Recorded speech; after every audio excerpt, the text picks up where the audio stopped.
M'dzina la Atate ndi la Mwana ndi la Mzimu Woyera. Amen. Ndilipo ine Ambuye munditume. Lero la Mulungu la 5 pachaka, Ambuye chauta akutikodola tonse. Chifukwa tukamba zona, tonsefe timamva kuitana kwa chauta.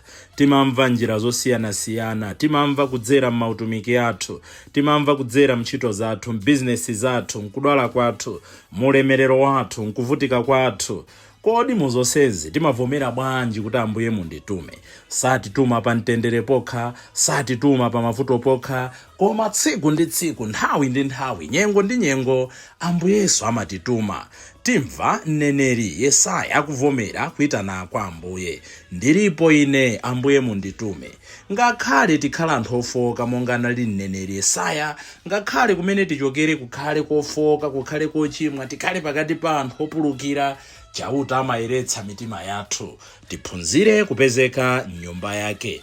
Mmawa achiwiri Paulo atikumbutsa kuti uthenga umene timalalika si uthenga umene umangofuna zimene mtima wanga ukufuna.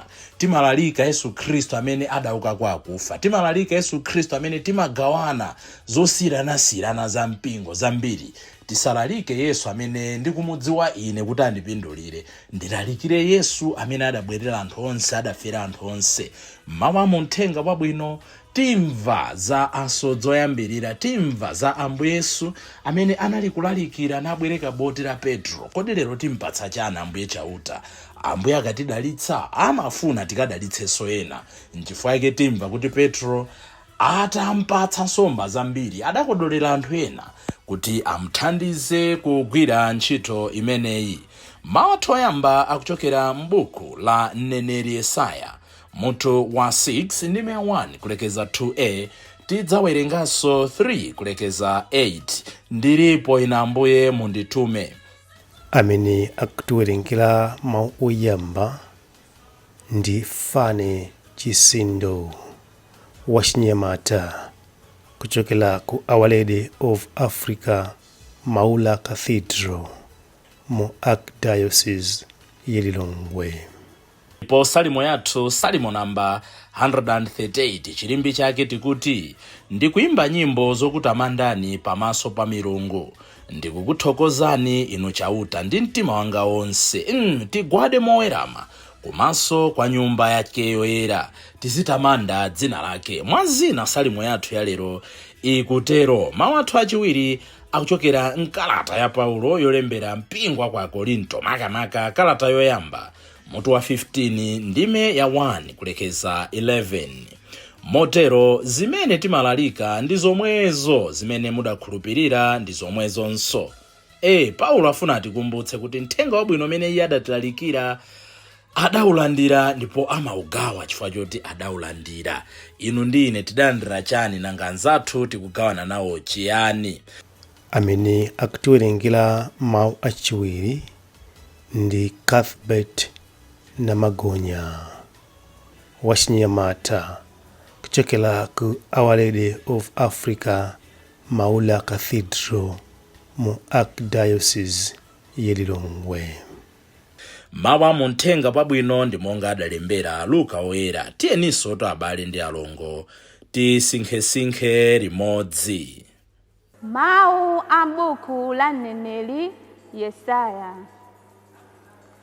Chaka chimene mfumu Uziya adamwalira, ndidaona Ambuye atakhala pa mpando waufumu wautali ndi wokwezedwa. Mkanjo wawo unali wautali kwambiri, kotero kuti udadzaza nyumba yawo yonse. Pamwamba pawo padayimirira aserafi. Aserafiwo ankafuwulirana kuti: ngoyera, ngoyera, ngoyera, chauta wamphamvu zonse, ulemerero wake wadzaza dziko lonse lapansi. Chifukwa cha kufuwulako, maziko azitseko ndi ziwundu adagwedezeka, ndipo nyumba ya chautamo mudangoti utsi pa. Apo ine ndidati: tsoka langa ine ndatayika, pakuti ndine munthu wapakamwa poyipa, ndipo ndimakhala pakati pa anthu apakamwa poyipa. Komabe maso anga aona Mfumu, Chauta wamphamvu zonse. Pomwepo mmodzi mwa aserafi aja adawulukira kwa ine, ali ndi khala la moto m'manja mwake. Khalalo adalichotsa pa guwa lansembe ndi mbaniro, ndipo adandikhudza pakamwa ndi khala la motolo nati, taona, ndakukhudza milomo ndi khalali. Kulakwa kwako kwachotsedwa, machimo ako akhululukidwa. Kenaka ndidamva mawu a Ambuye akuti, kodi ndidzatuma yani? Ndani adzatipitira? Apo ndidati, ndilipo ineyo, tumeni. Mawu a Ambuye, tithokoze Mulungu. Mawu a mkalata yoyamba ya Paulo woyera kwa Akorinto. Abale, ndifuna kukukumbutsani uthenga wabwino umene ndidakulalikirani. Mudawulandira ndipo munakhazikitsapo chikhulupiriro chanu molimba. Mulungu adzakupulumutsani ndi uthenga wabwinowu, ngati musunga bwino mawu ake monga ndidakulalikirani. Popanda kutero, bwezi mutangokhulupirira pachabe.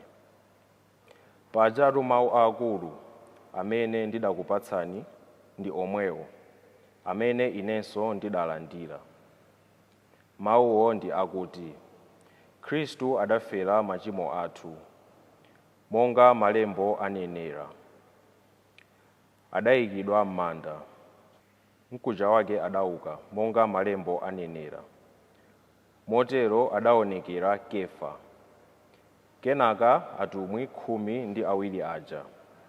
Pambuyo pake adaonekera abale opitirira 500 pa nthawi imodzi. Ambiri mwa iwowo akalipo, ena adamwalira. Ndipo adaonekera Yakobo, kenaka atumwi onse. Potsiriza, pambuyo pa onse adandionekeranso ineyo, ngakhale ndili ngati mpolo chabe. Inetu ndine wang'onong'onodi mwa atumwi onse. Sindine woyenera konse kuti ndizitchedwa mtumwi, pakuti ndinkazunza mpingo wa Mulungu. Koma chifukwa chakuti Mulungu adandikomera mtima, ndili monga ndililimo. Ndipo kukoma mtima kwakeko sikunali kopanda phindu, popeza kuti ndidagwira ntchito koposa atumwi ena onse. Komabe sindine ndidayigwira, koma mphamvu za Mulungu zimene zikundilimbikitsa. Motero, kaya ndi ineyo kaya ndi iwowo, zimene timalalika ndi zomwezo, zimene mudakhulupirira ndi zomwezonso. Mawu a Ambuye, tithokoze Mulungu. Ambuye akhale nanu. Mawu a Uthenga Wabwino monga adalembera Luka oyera. Ulemu kwa inu Ambuye. Mutu wa 5 ndi 1 kulekeza 11. Tsiku lina Yesu adayimirira pa mphepete pa nyanja ya Genezareti. Anthu ambirimbiri nkumampanikiza kuti amve mawu a Mulungu. Iye adaona zombo ziwiri zili pa mphepetepo. Asodzi anali kutulukamo, ndipo ankatsuka makoka awo. Yesu adalowa mchombo chimodzi chimene chinali cha Simoni nampempha kuti asunthire pang'ono ku nyanja. Adakhala pansi mchombo momwemo, ndipo adayamba kuwaphunzitsa anthuwo. Atatsiriza kulankhula adauza Simoni kuti, sunthirani kozamako, muponye makoka anu kuti muphe nsomba. Simoni adati, Ambuye, usiku onsewu takhalira kugwira ntchito osapha kanthu, koma chifukwa inuyo mwatero, chabwino ndiponya makoka. Tsono iwo adaponyadi makoka napha nsomba zambirimbiri, kotero kuti makokawo ankayamba kung'ambika.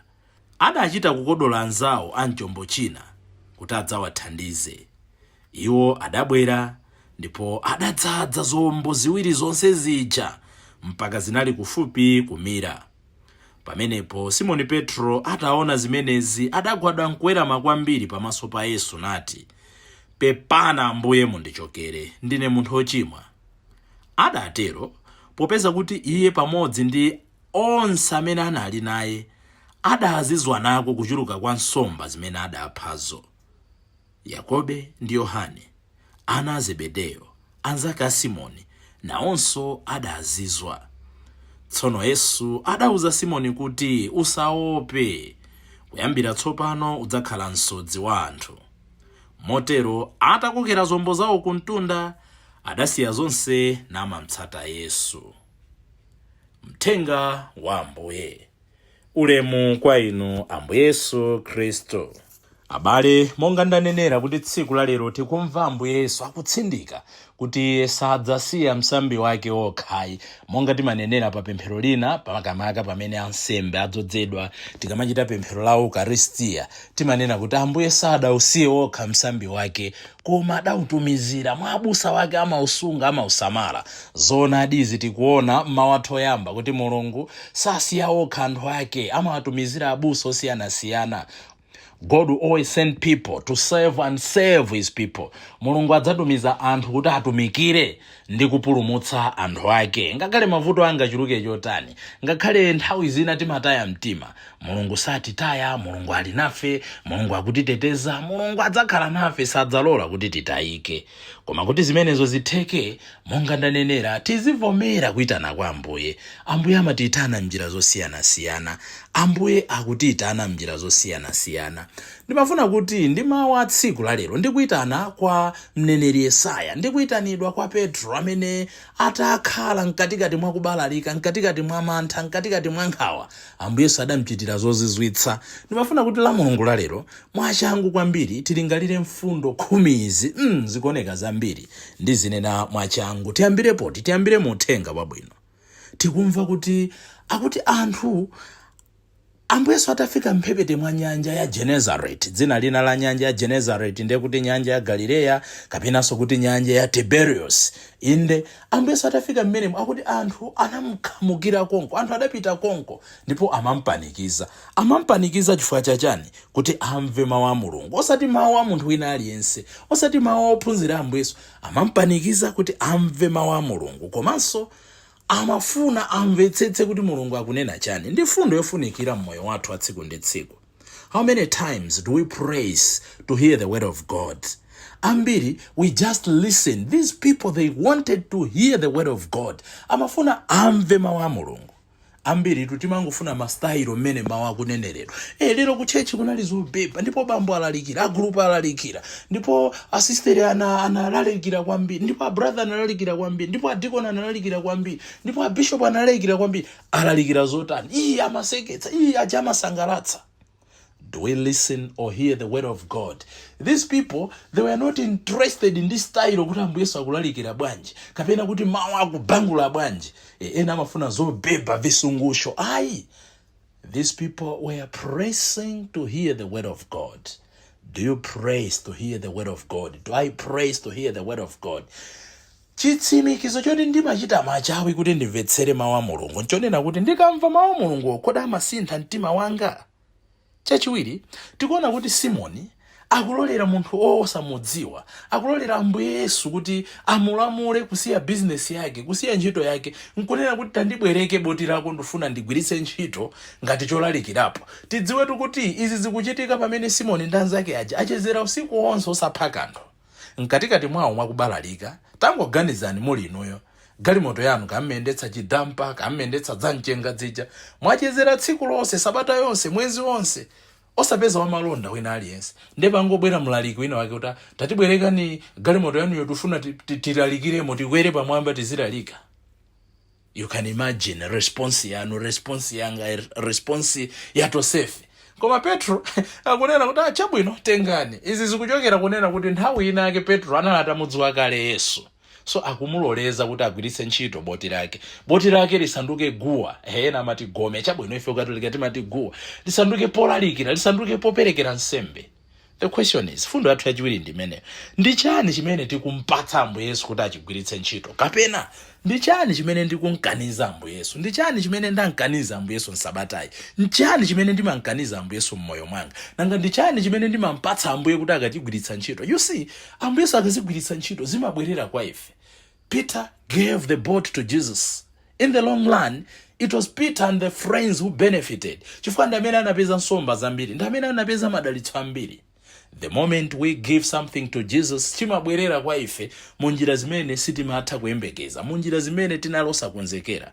Ndi chani mukumpatsa Ambuye lero? Ndi chani mukunkaniza Ambuye Yesu tsiku la lero? Fundo yathu number 3 ndionena kuti tanena kuti lero tifundo 10.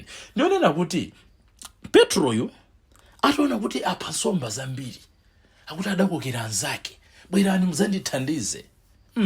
Ambuye akatidalitsa tizikhala nawo mtima kuti enanso amve kukoma kwa zimene ife tikuchita. Akanakhala ena Petro akadalumira mlomo kuti ndinavutika ndekha, boti lindilanga. Ayi, akuitana Ambuye, akuitana anthu ena kuti adalitsike nawo, akuitana anthu ena kuti agawane madalitso aja. Ndi manena mobwereza. We are blessed to bless others. Zimene adandipatsa sizanga zokha. Ndalama zimene adandipatsa, chuma chimene adandipatsa, moyo umene adandipatsa, unsembe umene adandipatsa, banja limene adandipatsa, udindo umene adandipatsa, maonekedwe amene adandipatsa, they are not only meant to benefit me, they are for the common good. Ambiri zimene zotimayiwala, tilibe sense of solidarity. Tikachita bwino ndikuti anthu onse achite bwino. Nchifukwa tikamadandaula anthu enanso akuyenera zidandaula nafe. Ndi chani chimene muli nacho, chimene Ambuye afuna mugawane ndi ena? Fundo yathu number 5. Tikazindikira kuti Mulungu atichitira zazikulu, tikazindikira kuti Mulungu atidalitsa, tikazindikira kuti Mulungu atikomera mtima, tsopano tizisuzumira mkati mwathu ndikuona kuti kodi ndine doyenera kuyima pamaso pake. Petro akunena kuti Ambuye sindinoyenera. Hayi, akuti adathamangira m'madzi, adadzigwetsa, atazindikira kulephera kwawo, atazizwa. You and I, chizindikiro chonena kuti tikupemphera nkaone, chizindikiro choti Mulungu akutiyendera, chizindikiro choti mitima yathu ikutembenukira kwa Ambuye, nchonena kuti nthawi zonse when we are in the presence of God, china chake chizititsutsa kuti lero sindinakhale bwino, dzulo sindinakhale bwino, ubale wanga ndi Mulungu kulowa pasi. What is it that I can do to restore? Tili mchaka cha chiyembekezo. Kodi ndi chani chimene ndikuchita kuti ndibweretse chiyembekezo mmoyo mwa ena? Petro adanena kuti Ambuye mundichokere, ndine munthu ochimwa. Zikugwirizana ndi zija akunena mneneri Yesaya m'mawu oyamba kuti atalowa nyumba yachauta, ndipo nyumba mwachauta mwadzaza ndi utsi, akumva liwu loti kodi nditume yani? Fundo yathu number 5 ndimene kuti in the house of God, ingachepe, ingakule, inganyasi, mmapezeka Ambuye chauta. Tilinayo nthawi yomazindikira kuti tafikamo ndi nyumba yachauta. Zimadabwitsa the way we handle makachisi athu. Kumachita muzibwana, kumipikisano yosakhala bwino. We are in the presence of God, ndipo tizimpempha Ambuye chaulere. Chomakhala ndi that awareness that we are in the presence of God. We must realize that God is in our midst. Mulungu ali pakati pathu, ali mbanja mwanu, ali mchito mwanu, ali musembe mwanga. Ndimazindikira zimenezo. Ndipo fundo yathu number 7, tikumva kuti Yesaya m'mawu oyamba atazindikira kuti ali pamaso pa Mulungu, atazindikira kulephera kwake, atazindikira kuti akuchokera pakati pa anthu ochimwa, anthu otukwana, akuti adanena kuti sindinoyenera. Ambuye akunena kuti kodi ndidzatuma yani? Ndipo khapo pamene Ambuye iye atavomera kuti Ambuye ndilipo munditume, pamene Ambuye adaotcha pakamwa pake ndi khala la moto. Nkufoka kwathu, nkulephera kwathu, nkuchimwa kwathu, tikavomera kuti ndife anthu ofoka, ndife anthu otukwana, ndife anthu olephera, Ambuye amatiyeretsa. There and then ndi pamene amatituma. Ambiri tidadzituma tisadayeretsedwe. Ambiri tidavomera kuti Mulungu atitume tisadampemphe kuti atiyeretse. Chifukwa utumiki wathu is full of contradictions. Ine ndikuyankhulani, Ambuye andithandize kuti ndikamatumikira poyamba ndidziyeretse. Inu mukuyankhulanu, inu mukuweruza anzanuno, inu amene makambira ena zoyipano, nanunso muzindikire kuti mwinatu mukupanga za Ambuye simukupanga nda Ambuye. Fundo yathu ya namba 8 ndionena kuti chifundo cha Mulungu chimayeretsa anthu ochimwa. Mukumva kulemedwa, mukumva kudala, mukumva kudwala, mukumva kutopa. No man is worthy to represent God, yet Mulungu amalolera kugwiritsa ntchito anthu ofoka omwewo, anthu opeperuka omwewo, anthu otopa omwewo kuti amtumikire.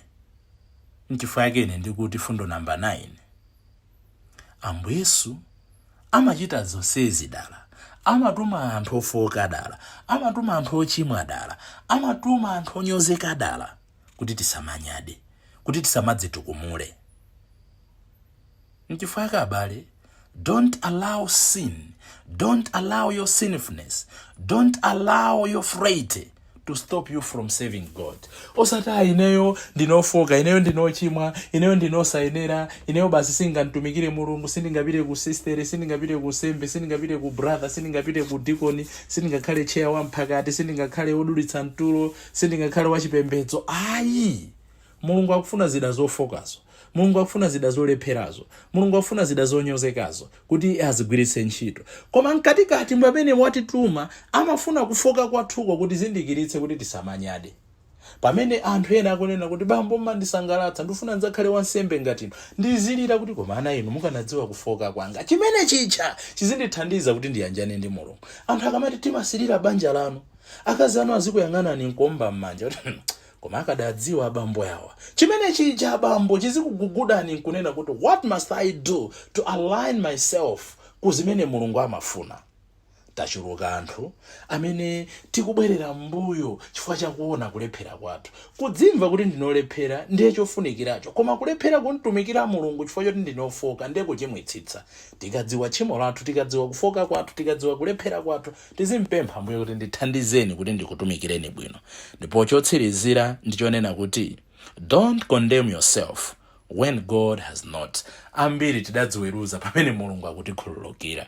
Mudachimwa, mudalakwitsa, mudagwa mbuyo, mudachita zosayenera, kaya mudachotsa pakati, kaya mudachita zotani. We are not here praising and exalting sin or enumerating sins. The point here is china chilichonse chimene tidachita chotilepheretsa chisatipangitse kumadzipanga kondemu, kumadzitsutsa. Chifukwa Mulungu akanakhala kuti amatitsutsa, pakali pano sibwezi tili ndi moyo. Anamatipatsa nthawi kuti nkuchimwa kwako ndifuna uyambeso mwatsopano, nkulephera kwako ndifuna uyambeso mwatsopano, mulesi wako ndifuna uyambeso mwatsopano, nkunyada kwako ndifuna uyambeso mwatsopano. Ambuye atithandize tsiku la lero kuti pamene akumuyitana mneneri Yesaya kuti kodi ndidzatuma yani, mawu omwe waveke mu mtima mwathu, mawu omwe waveke mu mtima mwanu, kuti tonsefe titamva mawu ake tsiku la lero tinene aliyense payekha kuti ndilipo Ambuye munditume.